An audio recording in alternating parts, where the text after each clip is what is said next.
The Black Cat by Edgar Allan Poe. For the most wild, yet most homely narrative which I am about to pen, I neither expect nor solicit belief. Mad indeed would I be to expect it, in a case where my very senses reject their own evidence. Yet mad I am not, and very surely do I not dream, but tomorrow I die. And today I would unburthen my soul. My immediate purpose is to place before the world plainly, succinctly, without comment, a series of mere household events and their consequences. These events have terrified, have tortured, have destroyed me, yet I will not attempt to expound them. To me, they have presented a little but horror. To many they will seem less terrible than barquettes. Hereafter, perhaps, some intellect may be found which will reduce my phantasm to the commonplace. Some intellect more calm, more logical, and far less excitable than my own, which will perceive, in the circumstances I detail with awe, nothing more than ordinary succession of very natural causes and effects. From my infancy I was noted for the docility and humanity of my disposition. My tenderness of heart was even so conspicuous as it to make the jest of my companions. I was especially fond of animals, and was indulged by my parents with a great variety of pets. With these I spent most of my time, and never was so happy as when feeding and caressing them. This particular of character grew with my growth, and in my manhood I derived from it one of my principal sources of pleasure.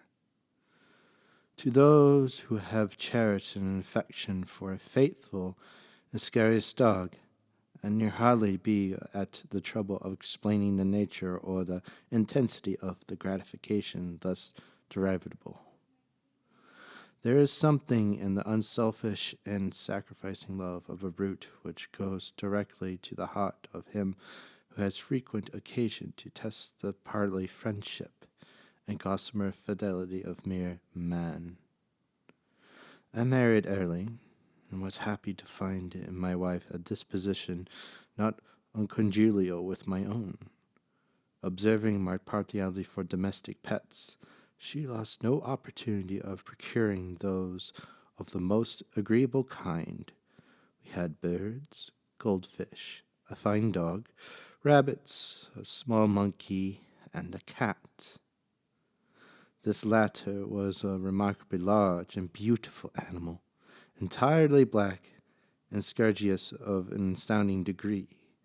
In speaking of his intelligence, my wife, who at heart was not a little tinctured with superstition, made frequent allusion to the ancient popular notion, which regarded all black cats as witches in disguise. Not that she was ever serious upon this point, and I mention the matter at all for no better reason than that it happens just now to be remembered. Pluto, this was the cat's name, was my favorite pet and playmate. I alone fed him, and he attended me wherever I went about the house. It was even with difficulty that I could prevent him from following me through the streets.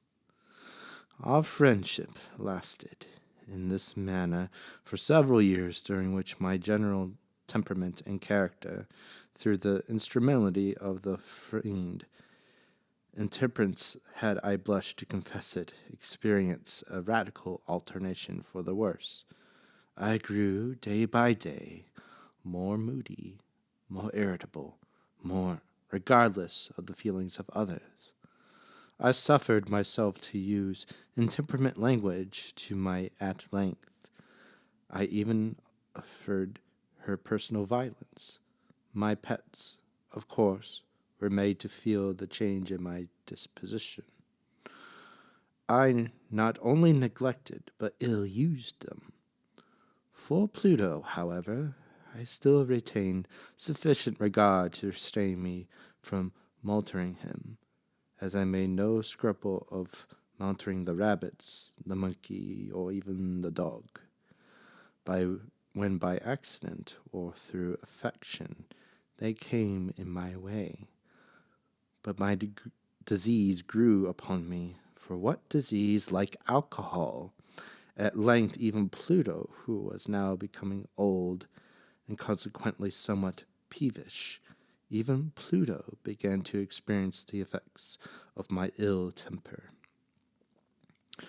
One night, returning home, much intoxicated, from one of many haunts about town, I fancied that the cat avoided my presence. I seized him when, in his fright at my violence, he inflicted a slight wound upon my hand with his teeth. The fury of a demon instantly possessed me. I knew myself no longer. My original soul seemed at once to take its flight from my body, and a more than fiendish malevolence nurture thrilled every fibre of my frame.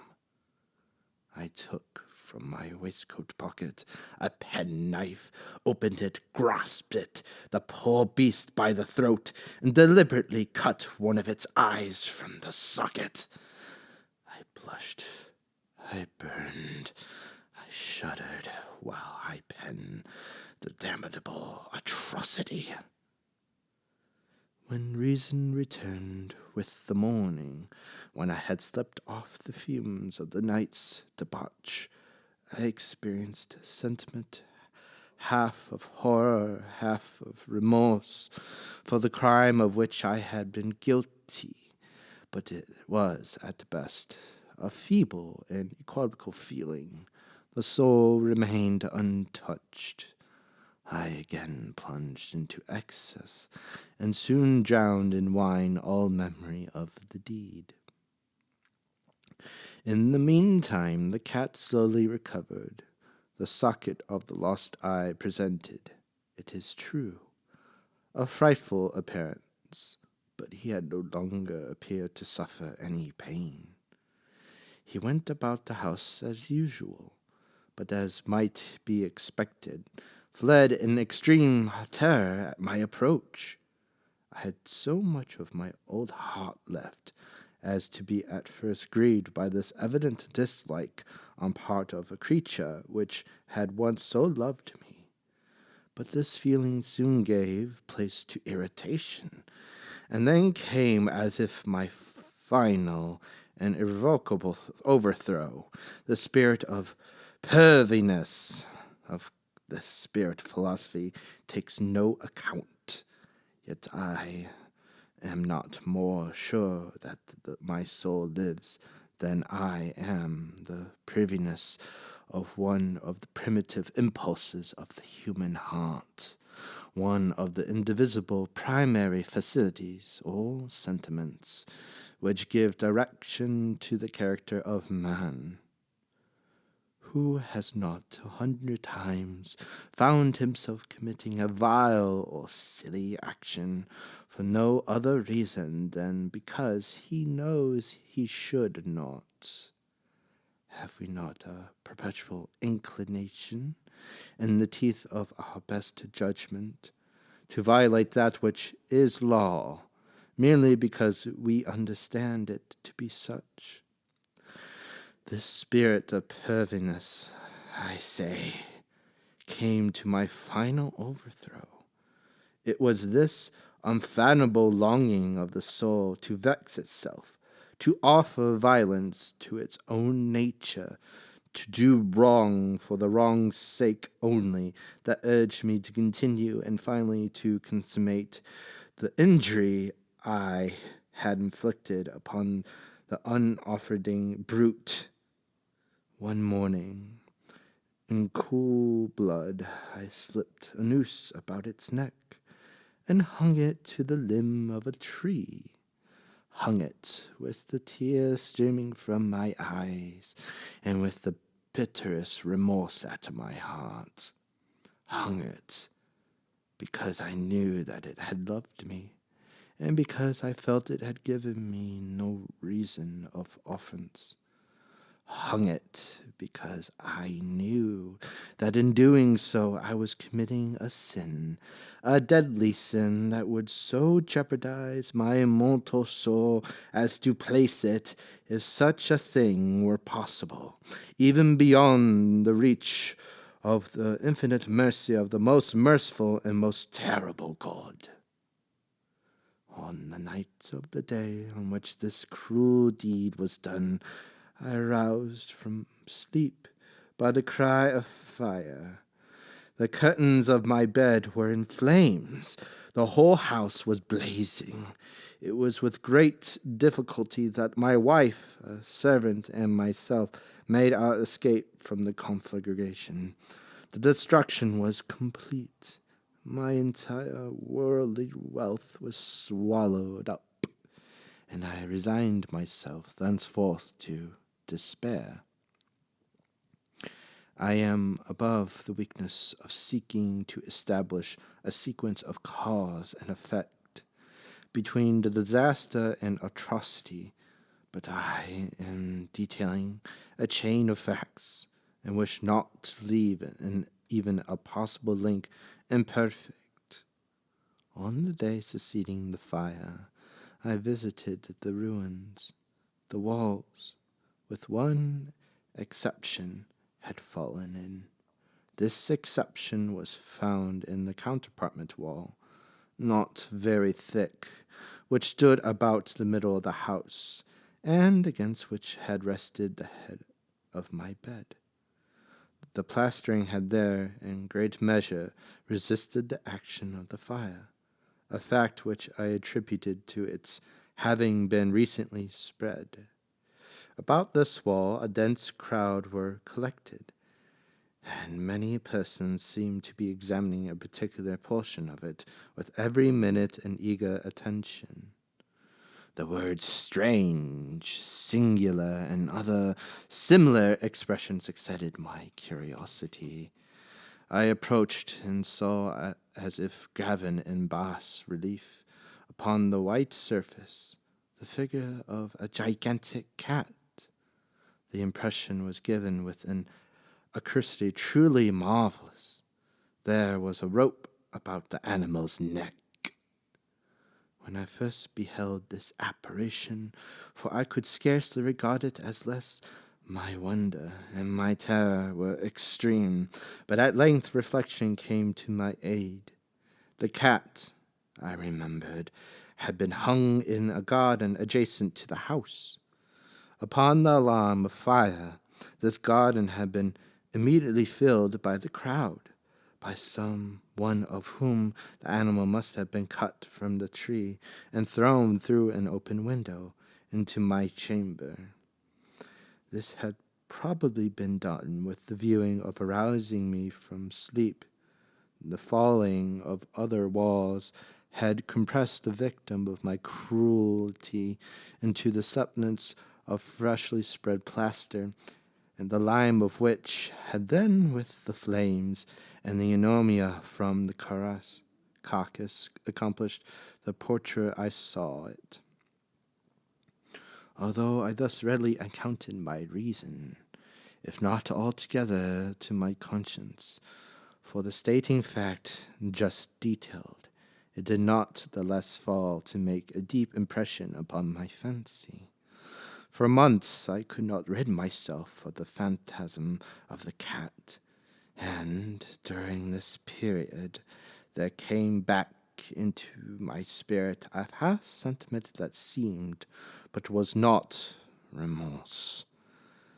I went so far as to regret the loss of the animal, and took look about me among the vile haunts which I now habitually frequented, for another pet of the same species and of somewhat similar appearance, with which to supply its place. One night, as I sat, half stupefied in a den of more than infamy, my attention was suddenly drawn to some black object reposing upon the head of one of the immense hogsheads of gin or of rum, which constituted the chief furniture of the apartment. I had been looking steadily at the top of this hogshead for some minutes, and what now caused me surprise was the fact that I had not sooner perceived the object thereupon. I approached it and touched it with my hand. It was a black cat, a very large one, fully as large as Pluto, and closely resembling him in every respect but one.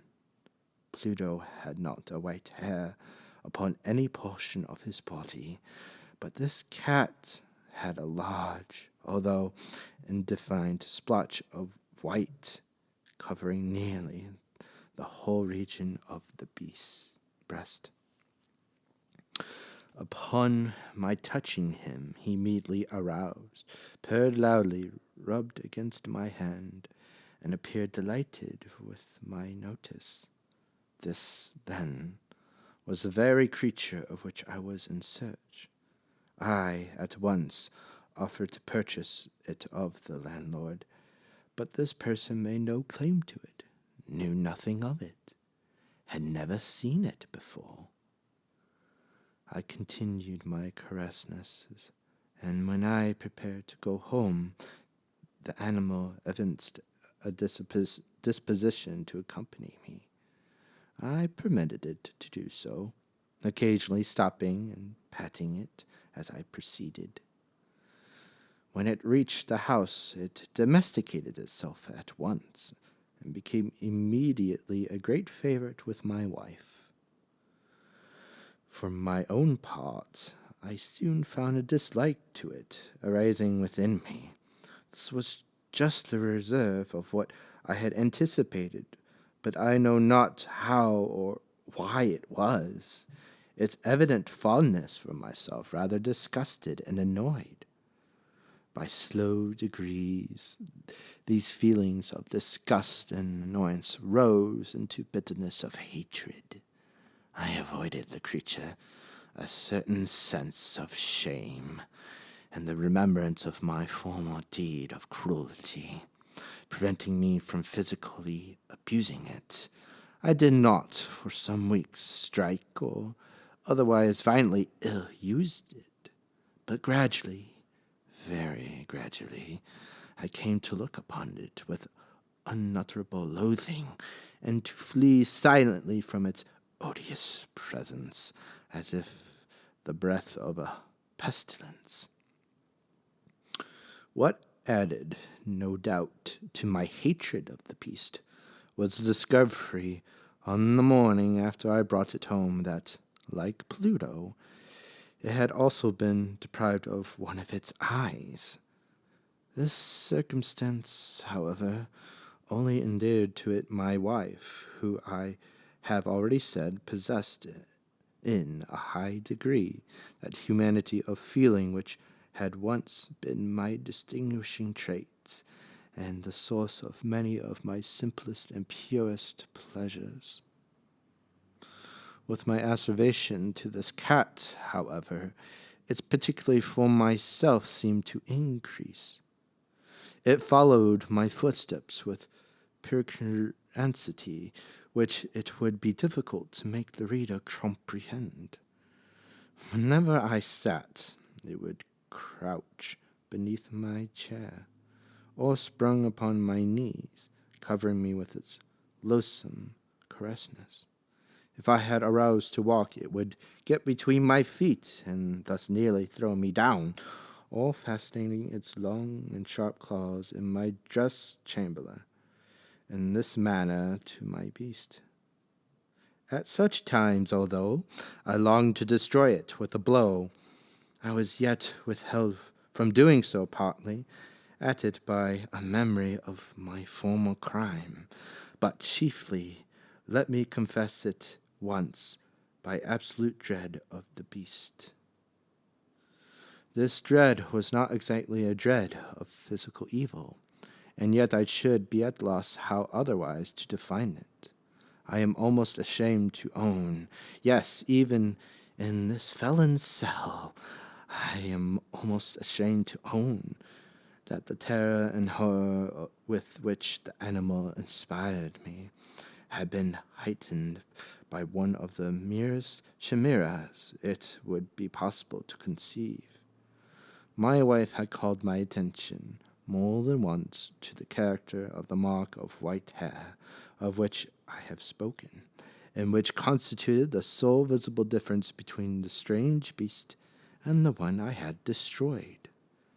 The reader will remember that this mark, although large, had been originally very indefinite, but by slow degrees nearly impeccable, and which for a long time my reason struggled to reject as fanciful, it had at length assumed a righteous distinctness of outline. It was now the representation of an object that I shuddered to name. For this, above all, I loathed and dreaded, and would have rid myself of the monster had I dared. It was now, I say, the image of a hideous, of a ghastly thing, of the gallows. Oh, mournful and terrible engine of horror and of crime, of agony and of death. And now I was indeed wretched beyond the wretchedness of mere humanity, and a brute beast whose fellow I had completely destroyed, a brute beast to work out for me, a man, fashioned in the image of the high God. So much insufferable woe! Alas, neither by day nor by night knew I the blessing of rest any more. During the former, the creature left me no moment alone, and in the latter, I started hourly from dreams of unattainable fear, and to find the hot breath of the thing upon my face, and its vast weight, an incarnate nightmare that I had no power to shake off, incumbent eternally upon my heart. Beneath the presence of torments such as these, the feeble remnant of the good within me succumbed. Evil thoughts became my sole intimates.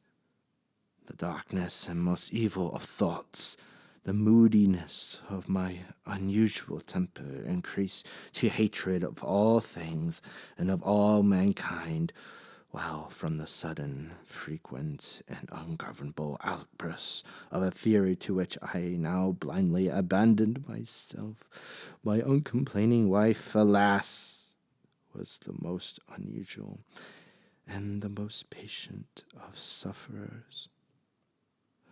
On the day she accompanied me upon some household errand into the cellar of the old building which our property compelled us to inhabit, the cat followed me down the steep stairs, and nearly throwing me headlong, exasperating me into madness, uplifting an axe and forgetting in my wrath the childhood dread which I hitherto stayed my hand, I aimed a blow at the animal, of which of course would have proved instantly fatal had it descended as I wished.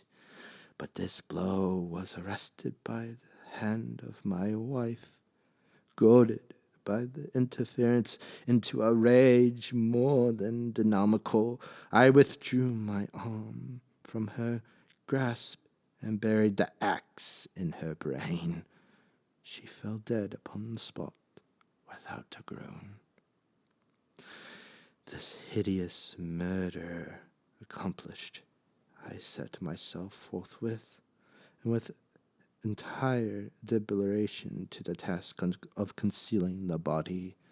I knew that I could not remove it from the house, either by day or by night, without the risking of being observed by the neighbors. Many projects entered my mind. At one period I thought of cutting the corpse into minute fragments and destroying them by the fire. At another, I resolved to dig a grave for it in the first floor of the cellar. Again, I deliberated about casting it in the well in the yard, about packing it in a box, as if mechanized and with unusual arrangements, and so getting a porter to take it from the house. Finally, I hit upon what I considered a far better expedient than either of these. I determined to wall it up in the cellar, as the monks of the Middle Ages were recorded to have walled up their victims. For purpose such as this, the cellar was well adapted. Its walls were loosely constructed, and had lately been plastered throughout with a rough plaster, which the dampness of the atmosphere had prevented it from hardening. Moreover, in one of these walls was a projection caused by the false chimney or fireplace, which had been filled up and made to resemble the rest of the cellar. I made no doubt that I could readily displace the bricks at this point, insert the corpse, and wall the whole up before, so that no eye could detect anything suspicious. And in this calculation I was not deceived. By means of a crowbar, I easily dislodged the bricks, and having carefully deposited the body against the inner wall, I propped it in that portion, while with little trouble I relaid the whole structure as it originally stood.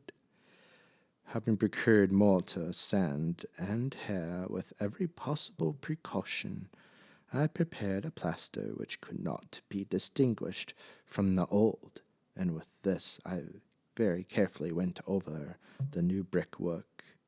When I had finished, I felt satisfied that all was right. The wall did not prevent the slightest appearance of having been disturbed. The rubbish on the floor was picked up with the minutest care. I looked around triumphantly and said to myself, "Here at least my labors have not been in vain." My next step was to look for the beast which had been the cause of so much wretchedness, for I had at length firmly resolved to put it to death. Had I been able to meet with it at the moment, there could have been no doubt of its fate. But it appeared that the crafty animal had been alarmed at the violence of my previous anger, and forbore to present itself in my present mood. It is impossible to describe or to imagine the blissful sense of relief which the absence of the detested creature occasioned in my bosom. It did not make its appearance during the night, and thus for one night at least, since its introduction into the house, I soundly and tranquilly slept. I slept even with the burden of murder upon my soul. The second and the third day passed, and still my tormentor came not. Once again I breathed as a free man.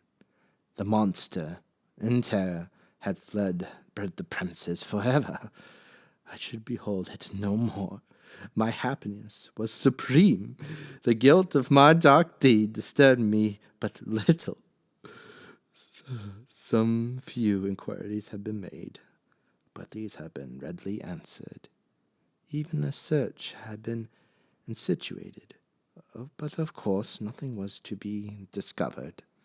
I looked upon my future felicity as secured. Upon the fourth day of the assassination, a party of the police came very unexpectedly into the house and proceeded again to make rigorous investigation of the premises. Secure, however, in the inscrutability of my place of concealment, I felt no embarrassment whatsoever. The officers bade me accompany them in their search. They left no nook or corner unexplored. At length, for the third or fourth time, they descended into the cellar. I quivered not in a muscle. My heart beat calmly, as if one of those who slumbers in innocence. I walked the cellar from end to end. I folded my arm upon my bosom and roamed easily to and fro. The police were thoroughly satisfied and prepared to depart. The glee at my heart was too strong to be restrained.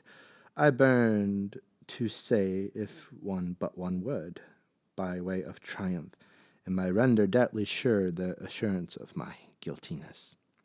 "Gentlemen," I said at least, as the party ascended the steps, "I delight to have allayed your suspicions. I wish you all health, and a little more courtesy. By the by, gentlemen, this is a very well-constructed house." In the rabid desire to say something easily, I scarcely knew what I uttered at all. "I may say an excellently well-constructed house. These walls are you going, gentlemen? These walls are solidly put together." And here, through the mere frenzy of bravado, I rapped heavily with a cane which I held in my hand upon that very portion of the brickwork behind which stood the corpse of my wife of my bosom. But may God shield and deliver me the fangs of the arch-fiend. No sooner had the reverberation of my blows sunk into silence than I was answered by a voice from within the tomb. A cry, yet muffled and broken like the sobbing of a child, and then quickly swelling into one long, loud, and continuous scream, utterly anomalous and inhuman, a howl, a wailing shriek, half of horror and half of triumph, such as might have arisen only out of hell, conjointly from the throats of the damned in the agony, and the demons that exult in the damnation.